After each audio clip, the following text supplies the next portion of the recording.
is good? It's your boy back here with another video. And in this video today, guys, we're going to be going over and going through our NBA 2K23 MyTEAM Awards for Season 8. Now, this award ceremony or award video is going to be a little bit different than the past just because, I mean, a lot of the content we saw this season was endgame. So as far as like Evos, we didn't see much. As far as like anything below an invincible tier, we really didn't see much, which made it tough for like, you know, the defensive player of the season, stuff like that. Because again, everybody basically had the same SIG, same animations in those types of things. Still, should be a fun video, so sit back, relax, and let's enjoy it. Starting with the cheesiest card of the season, we got 3 endgames, Taco, Yao, Wemby. I mean, you could throw Manute in this tier as well. But I feel like because of the SIGs, because of the animations, these 3 are the 3 that I did decide. Obviously, you know, center power forwards between Taco, between Yao, it's up to you. Taco is probably the better overall option. Wemby obviously can play the 3. I think it has to go to Wemby, right? At 7'5" at the 3, he is by far the best power or best small forward in my team. And part of what I thought for when I thought for the cheesiest is when you could run the double Wembys, that was cheesy as well, right? And so that played a part in this award.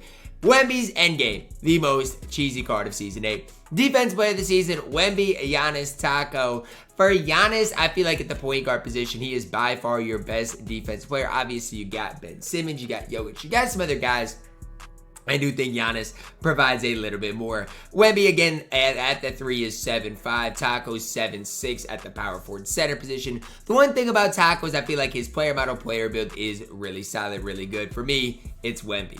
I think last season, Invincible Wemby won the MVP. He won the defense player of the season. This season, the endgame Wemby does win both of those awards.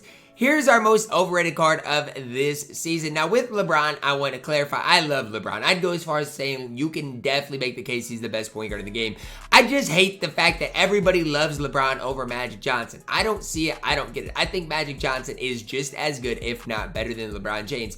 And so it kind of makes me mad in my team when everybody, again, is so quick to gas LeBron, but nobody is hyping up Magic Johnson. That's kind of what makes me mad with that. Obviously, Invincible Ricky Davis. I feel like a lot of people use Ricky Davis even in Unlimited. And it kind of makes me upset because the card at this stage is not very good. Ricky Davis has been good throughout my team. Throughout this year, he's had some really good cards. It's just the Invincible Ricky Davis is not great. And then Invincible Jonathan Isaac, last but certainly not least. Another card, I like Jonathan Isaac. I think he's solid. But again, I feel like his name is a big name. And when we get to our all-invincible team later on in this video, I'll show and tell you guys exactly what I mean. For me, it's got to be Ricky Davis. Nobody in their right mind should be running a Ricky Davis card at this stage of my team. People still are, which to me doesn't make a whole lot of sense.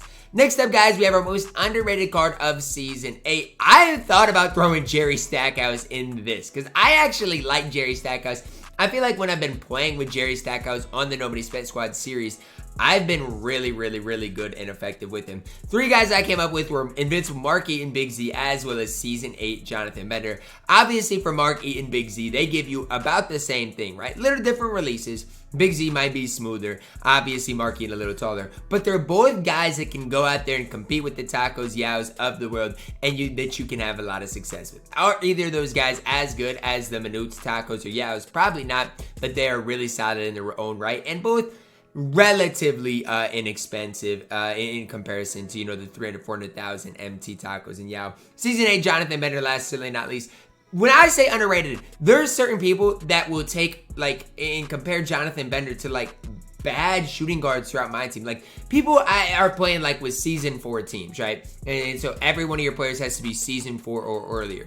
And people are just allowing Jonathan Bender to play in those type of wagers, those type of games. And it doesn't make sense to me because Jonathan Bender is way, way, way better than any card that was out then. For me, it's Jonathan Bender. 7 feet tall at the shooting guard position. It's hard to beat him as far as a budget player is concerned. Next up, guys, we got our best RNG card, RNG reward. You got Kenya Martin, our offline reward for the first stage of this season. The LS online reward for the first stage. Vince Carter, online or offline reward, I should say, and MosBallin online reward. Look, I gotta be honest with you, I don't love any of these cards. I think, you know, both the end games are definitely usable. As far as the Invincibles, I mean, again, they're usable, not necessarily great though.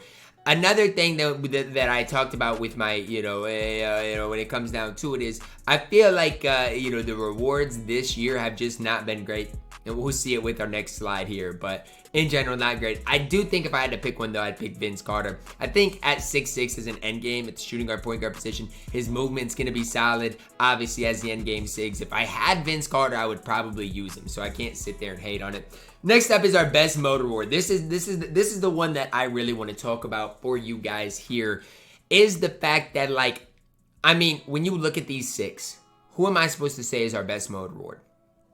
Bargnardi, 7 feet tall at the center, quick release, I guess. Stackhouse, 6'6", not a great release, but he's invincible, I guess. Elton Brand, 6'9", undersized small forward, but he's fine.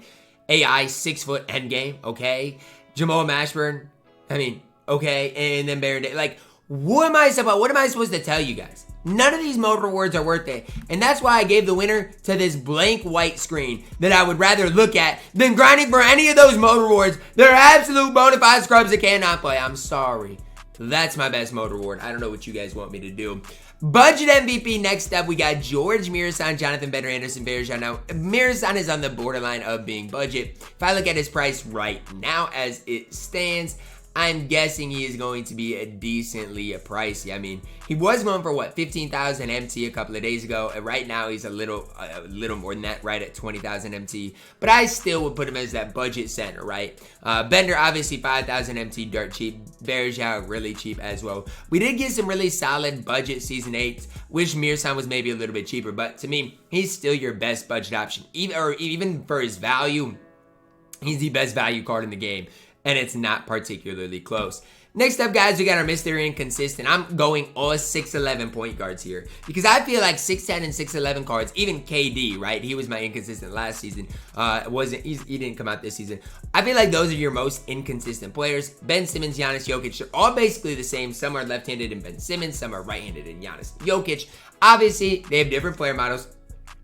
They have different player builds, but I do feel like they're all relatively inconsistent for me. Hence why I run Magic and Braun probably over them. For me, it's Ben Simmons. I got him on my Xbox account, and let me tell you, I was definitely really inconsistent with the card. Next award, our MVP of this season, Taco Wemby Manute. I'm sorry. There's no wrong answer. Some people debate Taco is the best card. Some people, Manute. Me? Give me Wemby. Give me Victor Wembanyama. 7'5" at the small forward position. I think he's more valuable, right? Because you can replace Yao with Sean Bradley. You can replace Manute with Yao. You can't replace Wemby with anybody outside of Invincible Wemby, to be honest with you. Next award, our All Dark Matter team. Sean Livingston at the point guard position, Bender at the 2, Poku at the 3, Varejao at the 4, with George Mirasan at the 5. Look, I mean, I didn't have many choices when it came down to the All Dark Matter team because you can't put Invincibles in here. You can't put Endgames in here. And we really didn't get that many other Dark Matters. So this is the squad I did assemble. Do I think I could win with this squad? Yeah, I honestly think I could go out there and have success and win with this squad. But it wouldn't necessarily be super easy, especially with only one real giant in George Mirasan.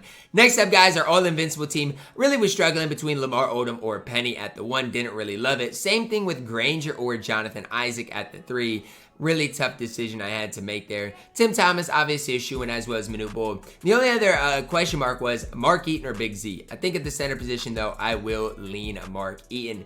This Invincible squad is really solid. I think you could go out there and win a ton of games with the Invincible squad. So let's say you really don't like end games.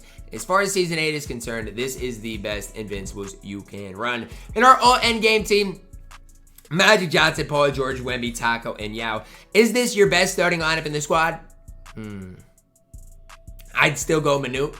And that's just me. I'd still go Invincible Manute. But outside of Invincible Manute, over probably Taco, maybe moving Taco to the 5, stuff like that, I think this is about as good as it does get. That is going to wrap it up for our award ceremony for Season 8 of my team. I'm hoping Season 9 and just next year in general, we get more variations just so this becomes a little more fun. Because all endgame cards gets a little, you know, copy and paste. And again, it just makes it a little more difficult. But let me know your thoughts on this down below in the comments, guys. 1 month until MyTEAM 2K24. So that's, you know, what we are looking forward to. Drop a like on the video, guys. Subscribe if you are new. And as always, man, I love you guys. Have a blessed day.